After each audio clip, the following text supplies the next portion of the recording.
Hi, my name is Corey Johns. I'm a sophomore in the College of Business, and the story I chose to annotate through different criticisms is Treasure State. I have a lot to cover and to meet an 8-minute cap, so I'm going to hop right in. Um, the story begins with John and his younger brother Daniel, who's 15, because they set out to move to Montana to escape their abusive father, who plans to move back home from prison and also has advanced cancer. They start from Nabone, Indiana, which is a real city south of Indianapolis. And they don't start out with very much money, but they stop in different cities and look in the papers for funerals that are going to happen, and then they go rob the houses during the funerals, and that's how they make money because they sell that at pawn shops. Daniel meets a nice girl, Gwen, when they're robbing some of the houses. Gwen wants to come with them, and John says no, but they eventually coordinate her. And Daniel and her eventually coordinate, and she ends up coming with them. And then in the middle of the trip, John ends up telling Daniel he's going to go turn around and go back home so he can kill their abusive father. He sneaks in the house in the middle of the night and does what he came to do, and then waves Daniel and Gwen to keep going on their journey. This is where the story ends.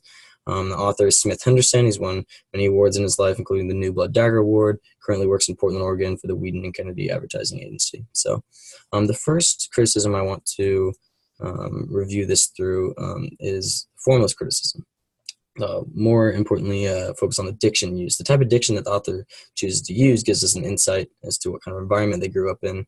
When portraying the father of Daniel and John, the author includes sort of slang in his voice, says, "Look at you, you're all grown up, swole up, I'm gonna die in that house of mine." And this tells the reader that their father's not completely educated, which amplifies the fact that they come from a poor background. I also want to go over a point of view. The story is told from a third-person point of view and narrates the entire journey that way. But it does give us some insight into what they're thinking throughout the story, which gives us some but limited information on how they're feeling. Had it been told from a different perspective, for instance, John, first person, could have got a little bit more information on why they all did what they did, why John decided to kill his father. So the point of view limits the tangible information we can use to analyze these factors, but still gives us enough information to speculate on their actions. Also want to cover the character description. It's really important.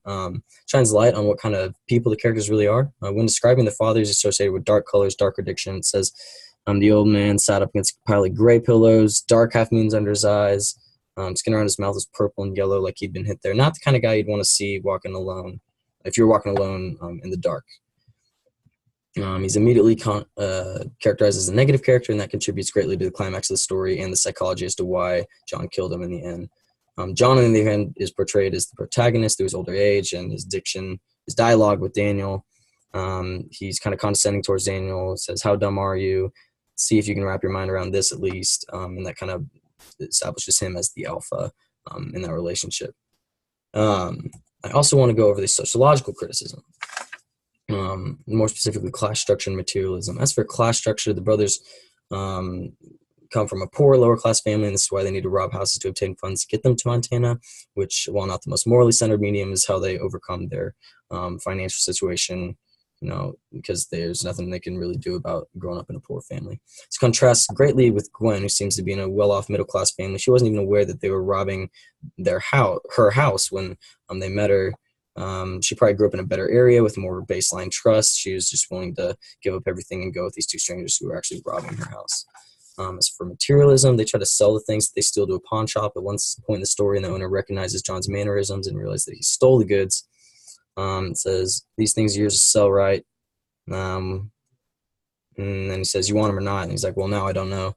They don't care about material possessions. The brothers, they just want to sell them to get to their end goal, which is Montana. In fact, they probably didn't know much during their upbringing, didn't associate material possessions with any emotions, just on how they can use them to their advantage. At one point, Gwen says, "What's all this stuff? What's a menorah? Or why do you have a menorah?" And Daniel doesn't even know what it is. I'm sure someone was missing that menorah, but John didn't care. They just wanted to sell the stuff. The third criticism I want to go over is the gender criticism. This is pretty important. I want to go over masculinity and feminine impact.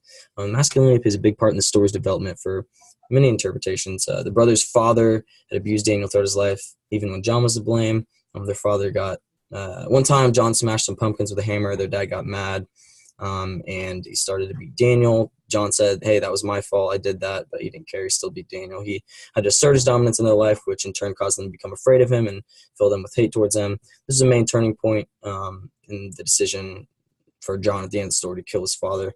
John also questions his own masculinity when he hears Daniel and Gwen run off to be alone.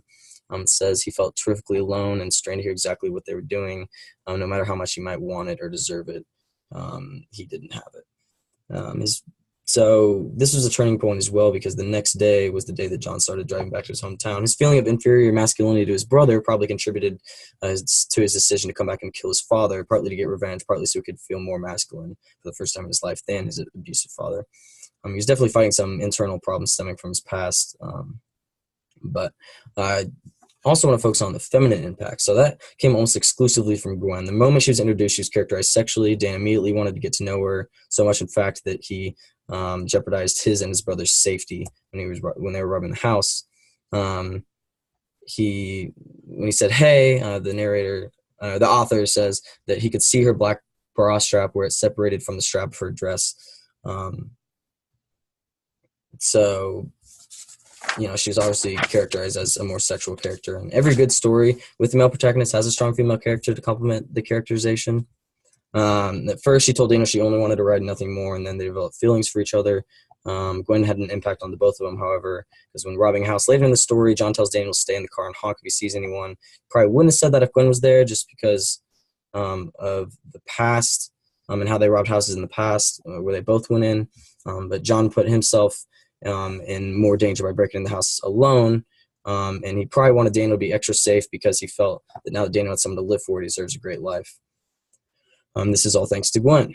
So John finally made a decision to kill his father, and I believe he felt he couldn't give his brother a good life with Gwen as long as his father was alive, and that's why at the end of the story just waves him on and tells him to keep going because the deed was done. So in conclusion, criticisms in general give annotators a specific way of interpreting insight to a story. There's many forms, but as for Treasure State, I feel like that the formalist, sociological, and gender criticisms best fit the dive into interpreting the plot, character settings, and literary elements such as that. But as a whole, Treasure State is an interesting, moving story that contributes many passive inquiry, brings up ample questions for discussion that will help a reader improve their annotation skills, their literary interpretation skills, stuff like that. So I'd recommend this story to anyone looking to challenge themselves in their literary analyzing skills. But if nothing else, it's a really good story about how two brothers who are on their own in the world. So that's my critique through those three lenses of formalist, sociological, and gender criticisms.